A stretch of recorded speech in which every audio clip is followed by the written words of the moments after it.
If you're working from home during COVID-19, you're going to likely keep doing so for the foreseeable future.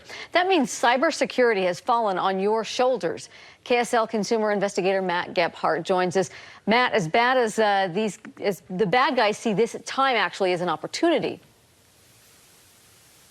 They absolutely do, Deanie. That's right. You know, for many of us, there was a mad rush to get us home when COVID struck, to get us all working remotely on our home internet networks.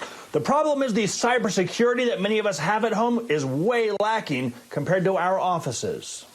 In order to get their professional jobs done, many remote workers are now relying on their own home internet networks and often their own desktops, laptops, and tablets. That is frightening to cybersecurity experts. That's potentially the same device that, you know, the spouse is using for their job, or the kids are using for homework, or the kids are using to play on. Earle Foote leads Nexus IT Consultants, a company that handles the IT needs for dozens of small and medium-sized Utah businesses. And handling cybersecurity, he says, has gotten a lot more challenging. Cyber criminals know that now, because you have these distributed workforces working on disparate devices in disparate connections, now the attack vectors have increased exponentially. Attack vectors like data breaches, ransomware, malware, and phishing emails disguised as urgent memos from the boss are all on the rise. Making matters worse, recent surveys have found that many telecommuters are cutting corners.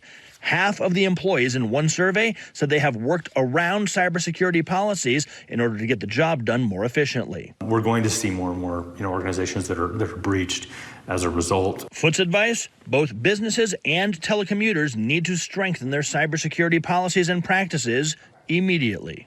How do we mitigate those risks? How do we put policy in place? And then how do we educate our team so that they understand and they're not falling prey and not creating these scenarios that are, potentially very disastrous for our business? All it takes is one employee clicking on an email attachment or accidentally giving up their password, and a hacker can infiltrate an entire company, hold that company ransom for a hefty fine. In some cases, it'll cost the company lots of money and maybe also cost that employee his or her job for the trouble. Deanie? You've also reported recently that scammers have really stepped up their efforts during this, so that's a double combination. Matt, thanks.